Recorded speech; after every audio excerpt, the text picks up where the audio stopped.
श्री बांके बिहारी लाल की, श्री राधा वल्लभ लाल की, श्री गिरिराज जी महाराज की, श्री यमुने महारानी की, श्री राम नाम महाराज की, श्री महाराज जी की जय जय श्री राम।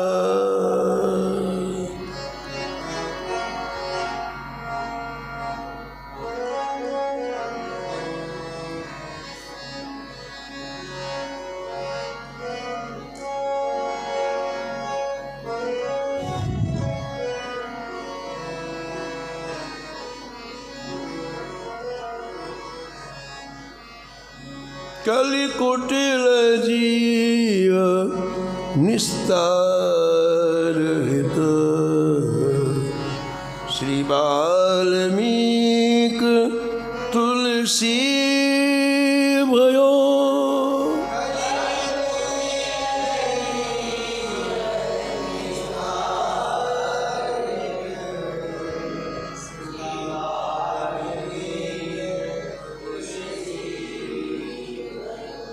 त्रेता काव्य निबंध करी, सतकोटि रामायण।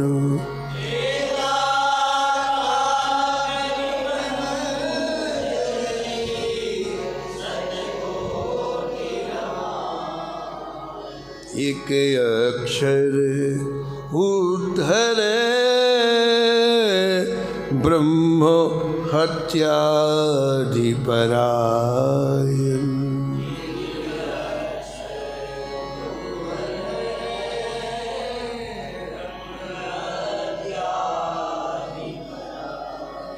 अब भक्तन सुख देन, बहुर लीला विस्तारी।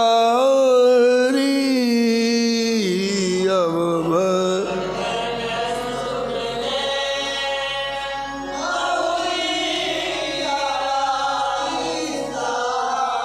राम चरण रसमत रहत, अहनिस व्रत धारी।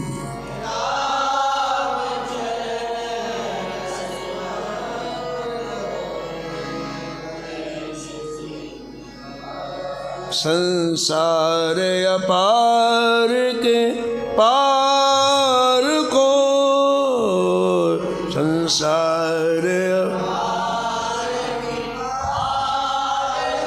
सुगम रूप नौकालियो।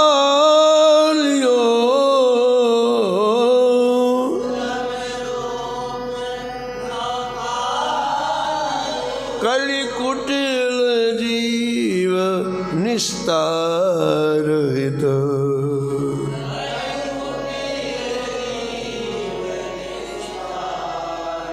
श्री वाल्मीक तुलसी भयो।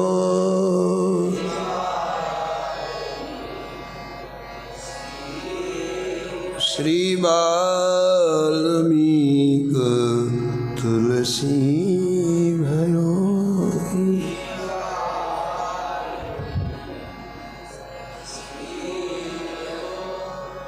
प्रातः स्मरणी परम वंदनी कलि पावनावतार संत शिरोमणि श्री भक्तमाल के सुमेरु गोस्वामी तुलसीदास जी महाराज का स्मरण श्री नभा गोस्वामी जी ने इस छप्पे में किया है और निष्कर्ष के रूप में कहते हैं, अनंत काल से जो जीव भवटवी में भटक रहे थे, जिनका अंतःकरण अत्यंत दूषित था, ऐसे जीवों के लिए आपने एक ऐसी दिव्य नौका तैयार की, दिव्य जहाज तैयार किया, इसमें बैठ कर के लोग सीधे भगवत धाम की यात्रा करने लग गए।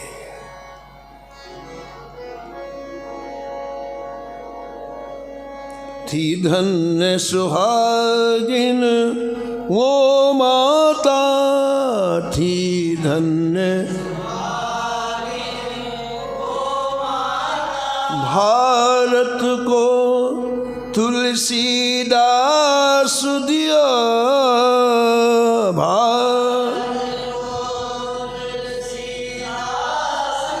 भारत को तुलसीदास दिया।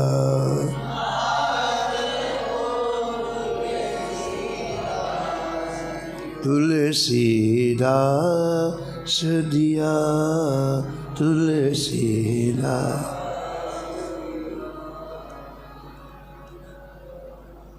अनंत अनंत जीवों का कल्याण गोस्वामी जी ने कई बार यात्राएं करके किया और फिर लौट के काशी आ जाते। यहाँ लिखा असंख्य नर नारियों का कल्याण किया। उस समय मुसलमानों का शासन था, मुसलमानी बादशाह थे, तो बहुत हिंदुओं को सताया जा रहा था, पीड़ित किया जा रहा था।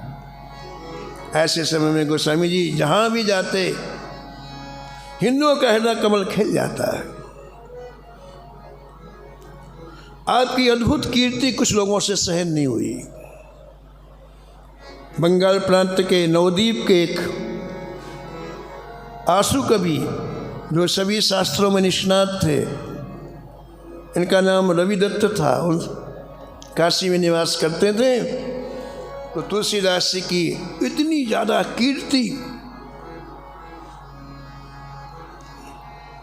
उनको ये साधु बना दिया। उन्होंने गोस्वामी जी को ललकारा कि हमसे शास्त्रार्थ करिए। गोस्वामी जी ने कहा, भाई हम तो राम राम करते हैं, शास्त्रार्थ नहीं करते हैं। पीछे पड़ गए। अपने पांडित्य के अभिमान से काशी में अपनी प्रतिष्ठा पाना चाहता था, लेकिन ऐसे अहंकार सुन इन भक्तों के हृदय में श्री ठाकुर जी ही ऐसे दुष्टों को जवाब दे करके शांत करते हैं। विद्या पढ़ने के बाद जो अभिमान आता है उससे जीव का बहुत पतन होता है। विद्या पढ़ना बुरा नहीं है, लेकिन दूसरों को नीचा दिखाना, हम सबसे श्रेष्ठ इसका डंका बजाने कहाँ का न्याय है?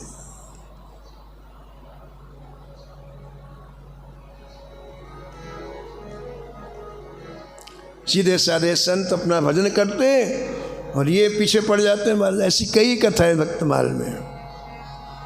श्री माधवदास जी रहते श्री जगन्नाथपुरी में, एक महाराज आगे कहीं से दिग्विजय पंडित, काशी के लोगों ने कहा कि माधवदास जी हमारे यहाँ पढ़े हैं, सबसे विद्वान हैं, यदि माधवदास जी को तुम हराया तो हम हार गए। कहाँ रहते? बोले जगन्नाथपुरी में रहते। तो वो दिग्विजय काशी से चल करके जगन्नाथपुरी आया। और संत तो अपना हर पल ठाकुर जी के सेवा में व्यतीत करते हैं। नाम की सेवा, रूप की सेवा, लीला की सेवा, धाम की सेवा। उनके क्षण के लिए अवकाश है क्या? नहीं है। पता लगाते लगाते कुटिया में पहुंच गए। वो दिग्विजय, अरे भाई यहाँ कोई माधवदास रहता है?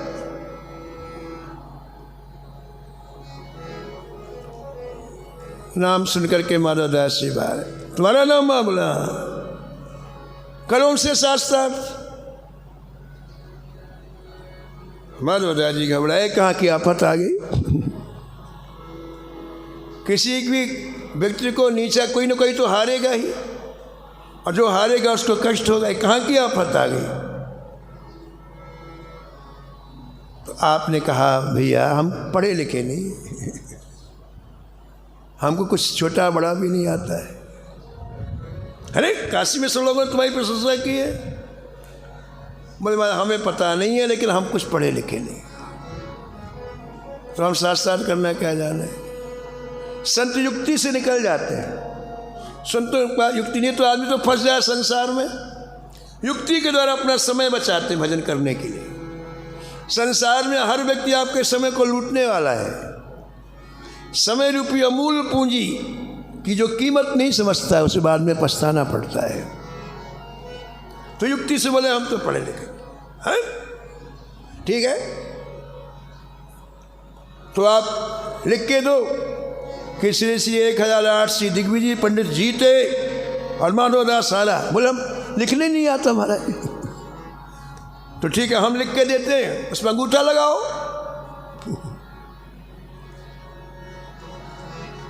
अपने हाथ से अपना नाम लिखा, श्री श्री 1,08 लिखा।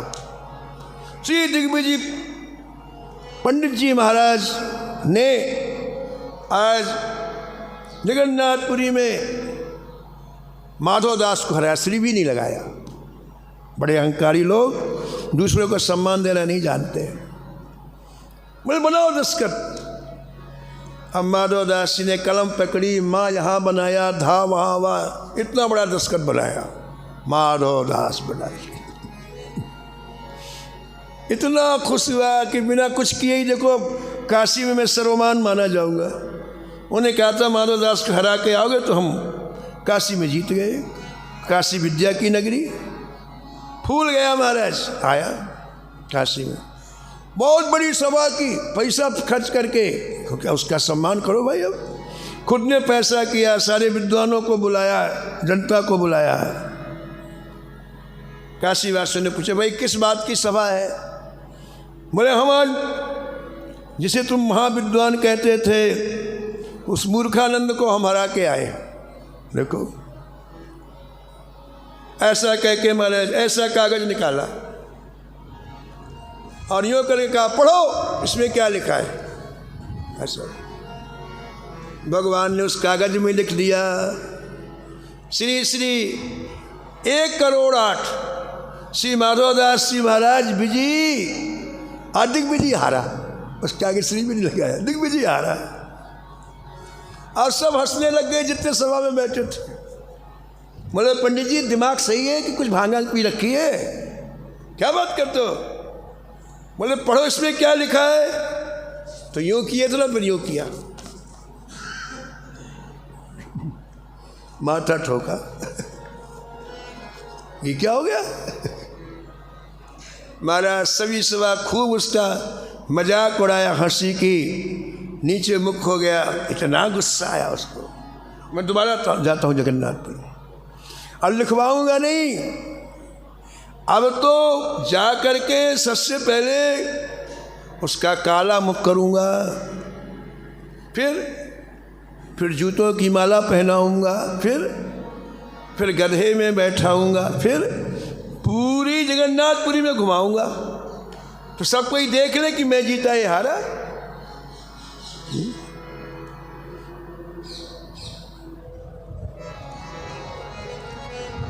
वापस जगन्नाथपुरी आया, फिर ललकारा। माधवदास जी फिर निकले। बोले तुम पता नहीं क्या जादू जानते हो, अब पूरी दुनिया को बताना है कि हम जीते तुम हारे। हम देखो एक गधा लाए हैं और एक कालिख लाए हैं, ए जूते जल्दी निकलो, गधे में बैठो। माधवदास ने कहा भैया भोग लगाना है, लगा के फिर आ जाओ, भोग लगाना है, जल्दी आओ। माधवदास जी गए और जगन्नाथ जी बाहर आ गए। बोले कहो पंडित क्या बात, कैसे खड़े हो? अरे हम शास्त्रार्थ करने आए हैं। किससे? बोले आए कोई माधवदास रहता है उससे। बोले वो हमारे गुरुजी हैं, हमसे करो, हम उनके शिष्य, करो हमसे शास्त्रार्थ। ठाकुर जी ने उसकी बुद्धि का इसको इतना ढीला कर दिया कि बड़ा सामान्य सा प्रश्न ठाकुर जी ने पूछा, उसका उत्तर नहीं दे पाया। ठाकुर जी का बस समय पूरा हो गया। जो लोग काला पेंट लाए थे बोले इसको पुतो, ये हारा है, उसी को पुतो, उसी का काला पेंट उसी के चेहरे पुतवाया ठाकुर जी। और उसी के जूतों की माला उसी को पहनवाया।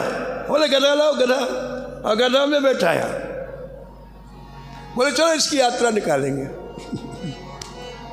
अब महाराज जगन्नाथपुरी में उसको बैठा के यात्रा निकलने लग गई। ठाकुर जी ने कहा कि यात्रा में लोग ना हो तो कैसे काम चलेगा। तो ठाकुर जी ने अपने आयु के 9-10 वर्ष के बालकों को लड्डू दे दे के दिखा करके बुला लिया। और महाराज 400-500 बालक हो गए और ठाकुर जी आगे आगे और गधा पीछे पीछे, और ठाकुर जी पूरी जगन्नाथपुरी में माधोदास बोलो जीते क्या, माधोदास दिग्विजय, माधोदास दिग्विजय। ओ महाराज धूमधाम से ठाकुर जी सुना। अब वो जूते की माला पहनेंगे मुरट। पूरी काशी में महाराज इतने बच्चों को इकट्ठा कर लिया ठाकुर जी ने, कई हजार बच्चे इकट्ठे हो गए। एक बड़े थैले में लड्डू रखे थे, जहाँ महाराज बढ़िया अमृत के समान लड्डू ने 10 को और बोला चल भैया लड्डू मिले, लड्डू मिले, लड्डू मिल रहे। जो अपराध भक्त कर करही,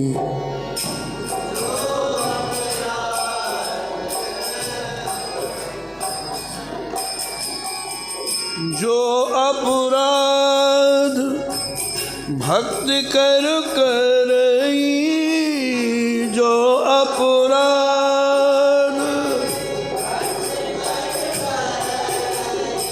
राम रोष पावक सोजरई।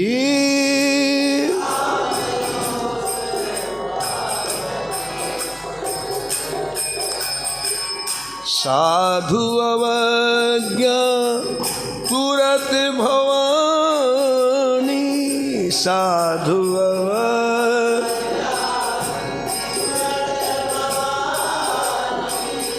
कर कल्याण अखिल के हानि।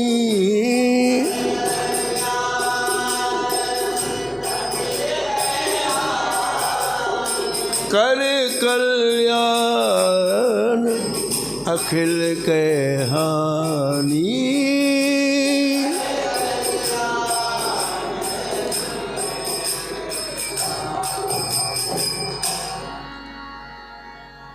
अब माधवदास जी भोग लगा चुके। कहा ठाकुर जी आप शयन करो, हम थोड़ी शोभा यात्रा में जा रहे हैं। ठाकुर जी को सहज करा के माधवदास जी निकले तो वहाँ कोई था ही नहीं, न गधा था, न वो काला पोतने वाला था, न जूतों की माला था। तो बोले भाई क्यों ही चले गए, चलो पता लगाए कहाँ गए हैं, क्योंकि हमको पहनाने के लिए बोले थे। अब माधवदास जी निकले तो जोर से आवाज़ आ रही थी माधवदास दिग्विजय। अरे बोले इधर शोभा यात्रा चलिए, उधर चलो। उधर गए तो क्या देखा महाराज, दिग्विजय गधे में बैठा हुआ है, पूरा चेहरा काला है, जूतों की माला पहने और महाराज बिल्कुल सिर झुका हुआ है संकोच की। तो माधवदास जी जैसे पहुँचे तो ठाकुर जी गायब हो गए। इनको देख के गायब हो गए। कितने सरल होते संत। गधे को रोक लिया माधवदास, रोक लिया, कहा भैया आपने जल्दी क्यों कर ली, गधे में बैठे हम आ तो रहे थे।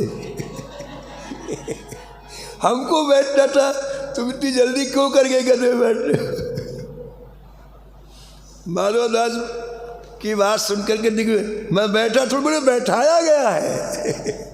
बोले किसने बैठा दिया, बोले आपके चेले ने मुझे शास्त्रार्थ में हरा दिया और मुझे गधे में बैठना पड़ा। आहा संत कितने सरल होते, तुरंत उतारा गधे से महाराज, अपने हाथों से उनकी काले को साफ किया और बड़े प्रेम से बड़े स्नेह से कहा अरे भैया ये सब व्यर्थ की बातें छोड़ो, जीवन रूपी पूंजी जा रही है, एकांत में बैठ के हरि नाम लो। हरि हरि बचन उचरिए, हरि हरि बचन हरि जस सुनिए कान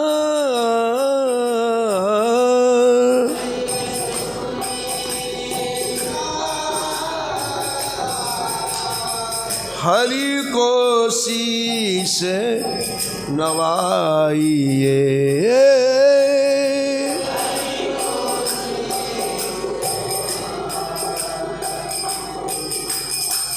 हरि है रूप निधान हरि है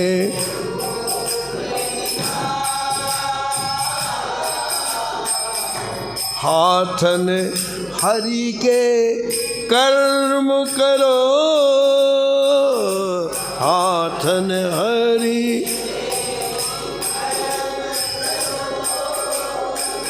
पाइन परिक्रमा दीजय पाइन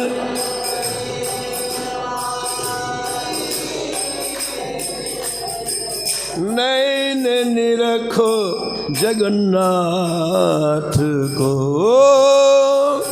नैन निरखो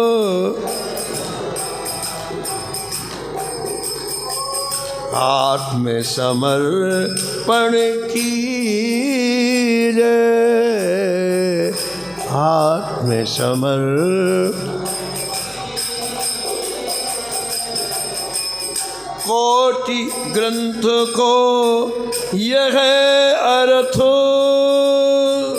कोटि ग्रंथ को श्रुति स्मृति पुकारा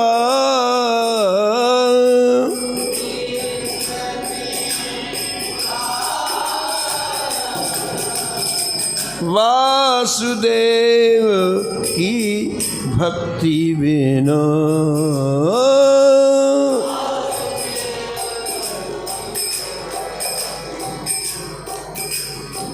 नहीं नर को निस्तार नहीं नर को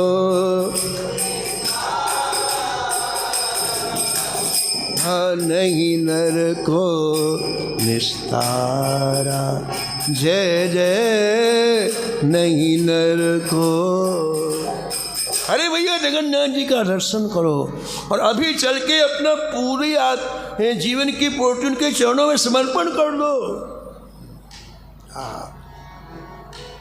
एक सरल सहज संत का स्पर्श प्राप्त हो गया इस दिग्विजय को और हृदय परिवर्तित हो गया।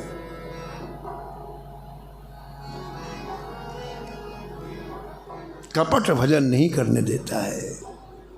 कपट गया कि भजन चालू। मन क्रम बचन छाड़ चतुराई मन क्रम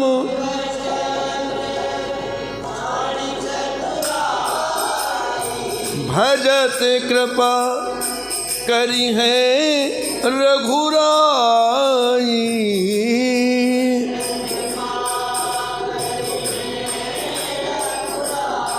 करी है रघुरा करी है। तो ऐसे ही है रविदत्त नामक नवद्वीप के आंसू कबीर गोस्वामी जी से बहुत ज़्यादा ईर्ष्या करने लग गए। शास्त्रार्थ के लिए ललकारा, लेकिन जिनके मुख में राम नाम विराजमान होता है सारे शास्त्र सहज उनके हृदय में उपस्थित रहे। लिखा देख एक बार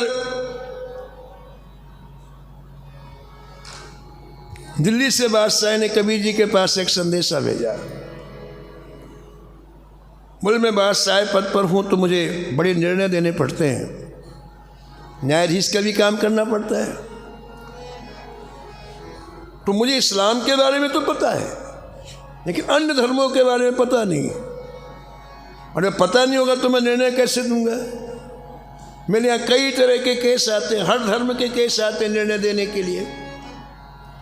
आपसे प्रार्थना है कि आप हमें एक ऐसा ग्रंथ लिख के दो जिसमें सभी धर्मों के बारे में लिखा हो।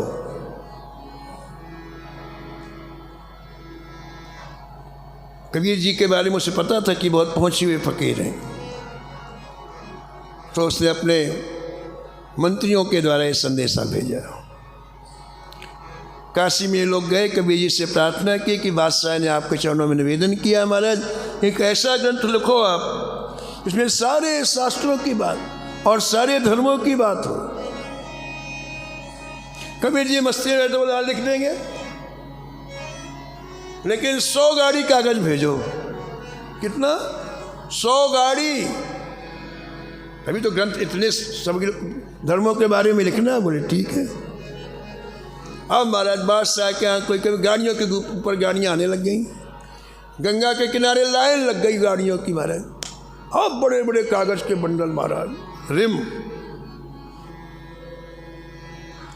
गोस्वामी जी उठे और उन 100 गाड़ियों में जो बड़े बड़े कागज के बंडल रखे थे महाराज, उनमें अंगुली से रा और माँ लिख दिया कागज में बस ऊपर। सब धर्मों का इतिहास उसमें अपने आप छप गया। आ माता ठोका बादशाह ने बड़ा 1 मिनट में महाराज सारे धर्म के ग्रंथ तैयार हो गए। तो गोस्वामी जी के मुख में राम नाम विराजमान है। 2 मिनट में हरा दिया इसे। पूरी काशी में इसकी हंसी हुई रविदत्त की। अब इसके मन में महाराज आया कि मैं इसे जिंदा नहीं छोड़ूंगा। गोस्वामी तुलसीदास जी प्रातःकाल गोस्वामी जी गंगा स्नान करने के लिए जैसे निकले तो झाड़ियों में छिप गया और बहुत बड़ी लाठी गोस्वामी जी के सिर पर प्रहार ही करने वाला था कि हनुमान जी गदा लेकर के जैसे यूं देखा भागा प्राण लेकर के। हनुमान जी निरंतर तुलसीदास जी की रक्षा करते हैं। देखिए इतने पर भी वो नहीं माना। अब उसके मन में है कि छल से मारूंगा, ऐसे छल से। छल मतलब हो जानते हो, तुम्हारा बन जाओ, तुम्हारा बन के तुम्हें मारना। तो एक दिन महाराज कुटिया में पहुंचा, कहा महाराज मैं अज्ञानी जीव हूँ, मेरे से बहुत बड़ी गलती हो गई। अब मैंने जो आपके साथ किया है अपराध, तो सेवा करके उस अपराध को समाप्त करना चाहता हूँ, तो मुझे अपनी सेवा में रख लिया जाए। मैं आपके चरणों में आया हूँ। वैसा दीन बोला ठीक है, ले जाओ। संतों की देखो, जो मारने का प्रयास करता है, अपमान करता है, उसके ऊपर कोई रोष नहीं। अब वो हमारा सेवा करने लगा, बुहारी लगाए, ये करे वो करे, पानी लाए, जो करने लग गया। तुलसीदास जी ने कहा भाई तुम बहुत सेवा करते हो, 5-6 महीने सेवा करते हो गए, तुम चाहते क्या हो? मांगो, जो तुम कहोगे हम देंगे। तब वो बोला अंदर से विष उगलाओ, बोले महाराज आप काशी छोड़ के कहीं चले जाओ। काशी छोड़ दो, क्योंकि काशी में रहेंगे तो इसकी प्रतिष्ठा नहीं हो रही थी, गोस्वामी जी की प्रतिष्ठा हो रही थी, मान्यता हो रही थी। तो काशी चले जाएंगे, इससे मेरी प्रतिष्ठा हो जाए। अब क्या करें बताओ? वचन दे दिया कि जो तुम मांगोगे मैं वही करूँगा। तो गोस्वामी जी प्रातःकाल ही काशी छोड़ करके जाने लग गए। बाबा विश्वनाथ जी को सहन नहीं हुआ। परम भागवत, इनकी सन्निधि में हमें सुख मिलता है। जो भजन करता है उसकी सन्निधि सब चाहते हैं महाराज, सब। भगवान शंकर प्रकट हो गए तुलसीदास जी के सामने, कहाँ जा रहे हो? बोले महाराज हमने एक को वचन दे दिया, अब जा रहे। अरे बोले नहीं, यहीं रहो, कहीं नहीं जाना है। बोले जय जय, आप ही कहते हैं कि सत्य की रक्षा करनी चाहिए, और मैं वचन देने के बाद उसे ना मानूं तो ये तो आपकी अवज्ञा होगी। यदि वो आके कह दे कि वापस चलो तो मैं वापस काशी आ जाऊंगा, नहीं तो महाराज में जाऊँ। अच्छा बोला ठीक है ठीक है ठीक है, अभी भेजते हैं उसको। इतने में महाराज जब इसको पता चल गया रविदत्त को कि तुलसीदास जी काशी छोड़ करके चले गए, तो इतना खुश हुआ, इतना खुश हुआ कि आज बाबा विश्वनाथ जी के यहाँ बड़े भारी थाल में प्रसाद लेकर के, पूजन की सामग्री लेकर के मंदिर में प्रवेश किया। जैसे मंदिर में गया, बड़ी गंभीर आकाशवाणी हुई, अरे रविदत्ता, जितनी जल्दी हो गोस्वामी तुलसीदास जी के चैन पकड़ के यहाँ ले आ, नहीं तेरा मैं सर्वनाश कर दूंगा। अभी थाली छूट गई डर के मारे। अब क्या करे, सर्वनाश से बचना है तो तुलसीदास चरण पकड़ने पड़ेंगे। अकेले जाने की हिम्मत नहीं पड़ रही थी, क्योंकि उसने बहुत छल किया था। तो तुलसीदास जी के एक मित्र थे, टोडरमल जी, बड़ी श्रद्धा थी, मित्र क्या, बड़ी श्रद्धा थी गोस्वामी जी के ऊपर टोडरमल जी की, और बहुत बड़े रईस थे वो काशी के। तो रविदत्त उनके पास गया, बोले महाराज आप चल करके मुझे क्षमा करा दो। टोडरमल जी को लेकर के आया और चरणों में गिर पड़ा।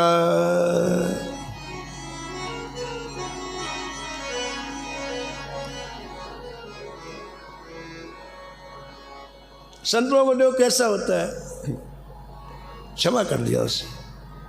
टोडरमल जी ने कहा कि जय जय, मैंने एक बहुत सुंदर मकान गंगा के किनारे बनाया है ना अभी, और घाट भी बनाया है, घाट भी बनाया और मकान भी बनाया, अभी तक उसमें कोई रहा नहीं। जय जय आप उसी में निवास करो।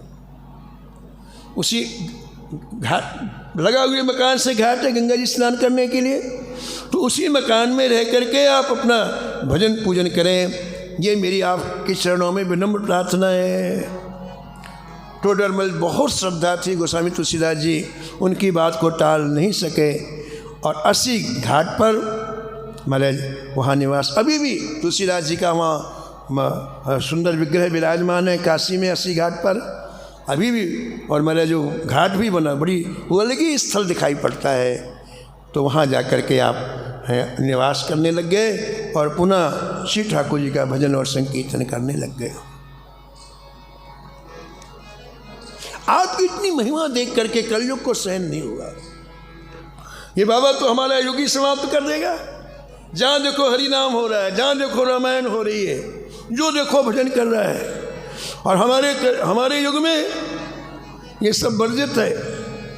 हमारे युग में तो पाप करो, हमारे युग में धोखा दो, छल करो। उसने कहा रे हमारे युग में जो राजा हम हैं, काम दूसरा हो रहा है। अब तो महाराज उसको बहुत गुस्सा आया, और गुस्से में एक दिन गोस्वामी तुलसीदास जी के सामने रात्रि में वो कलयुग, काला काला कलयुग मुकुट पहने हुए, हाथ में नंगी कृपाण लिए हुए, और हे बाबा जानना नहीं मेरा राज्य है, क्या कर रहे हो ये सब? ये जिस पोथी को तुमने लिखा है बड़ी खतरनाक है, हमारे राज को समाप्त कर देगी। इसको इसी समय गंगा में डुबो दो, नहीं तो मैं फिर छोड़ूंगा नहीं तुमको।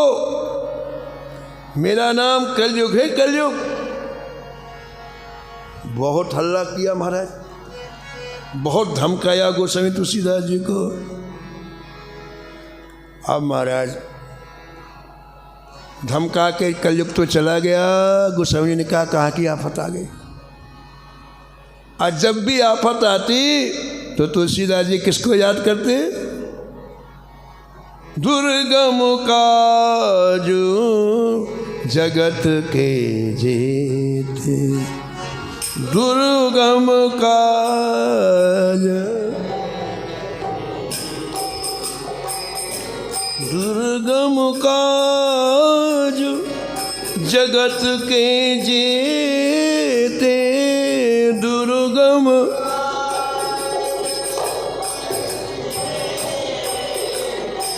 सुगम अनुग्रह तुम्हारे ते।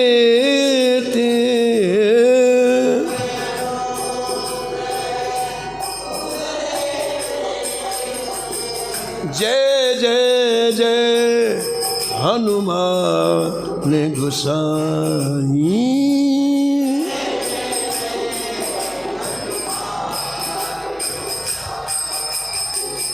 कृपा करो गुरुदेव की नाई, कृपा कृपा करो।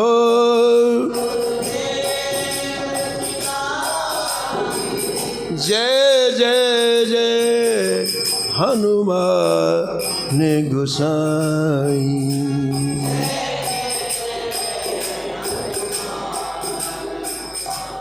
जैसे ध्यान किया हनुमान जी का, हनुमान जी प्रकट हो गए। कहा बाबा क्या बात है, कैसे याद किया? बोले महाराज आपके रहते हुए कोई हमको धमकाए? अभी अभी कलयुग आया था, बहुत उल्टा सीधा बोल करके गया है। हनुमान जी ने कहा तुलसीदास जी एक काम करो,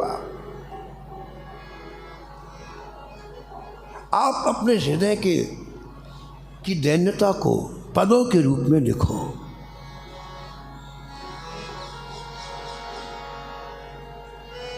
विनय पत्रिका लिखो, आप हृदय के दैन्य को शब्दों के रूप में, पदों के रूप अभिव्यक्त करो। एक ऐसा ग्रंथ लिखो और लिख को मुझे दो। मैं सीधे साकेत में श्री ठाकुर जी के दरबार में उसे पेश करूँगा। उस ग्रंथ में श्री ठाकुर जी जैसे दस्तखत बनाएंगे फिर एक कभी तुम्हारे पास झांकेगा नहीं।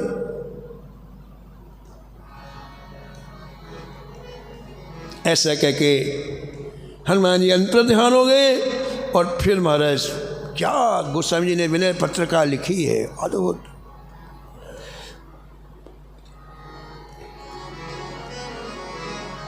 विनय पत्रिका शाही से नहीं लिखी, आंसुओं से लिखी है। गोस्वामी जी ने आंसुओं से लिखी है।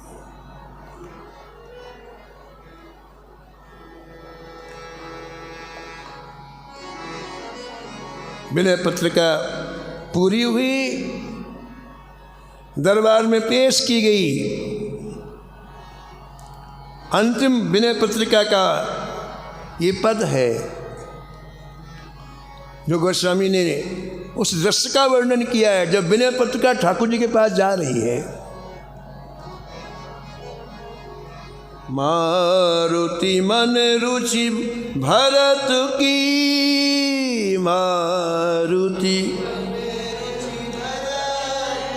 लखी लखन कही है।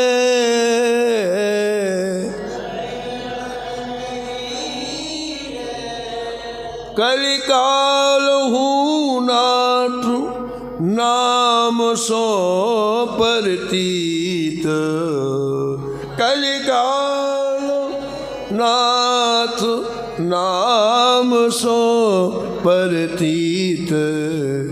प्रीत एक किंकर की निवही है, प्रीत एक किंकर किंकर की निवही है, किंकर की। हे नाथ, हे रघुनाथ जी, इस कलिकाल में श्री नाम जी से प्रेम एक आपके दास का निर्वाह हुआ है।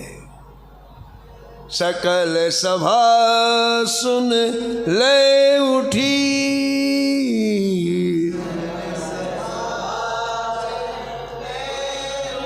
जानी रीत रही है, जानी। सारी सभा बोली हम लोग भी जानते हैं, हम लोग भी जानते हैं, हम लोगों ने भी सुना है। कृपा गरीब निवाज की, कृपा देखत गरीब की साहब बाहें गही है, देखत गरीब की साहब बाहें गही। सभा बोली कि हमने ये सुना है कि साहब ने, ठाकुर जी ने उस प्रेमी की बाहें पकड़ ली है। बिहस राम कहो सत्य है, बिहासी राम, सुध मैं हूँ लही है बिहासी राम, सत्य है बिहासी, सुध मैं हूँ लही है, सुध मैं हूँ। श्री राम जी ने कहा हाँ मैंने भी उसके बारे में सुना है। मुदित माथ नावत बनी तुलसी, मुदित माथ नावत बनी तुलसी, अनाथ की परी रघुनाथ हाथ सही है, अनाथ की परी।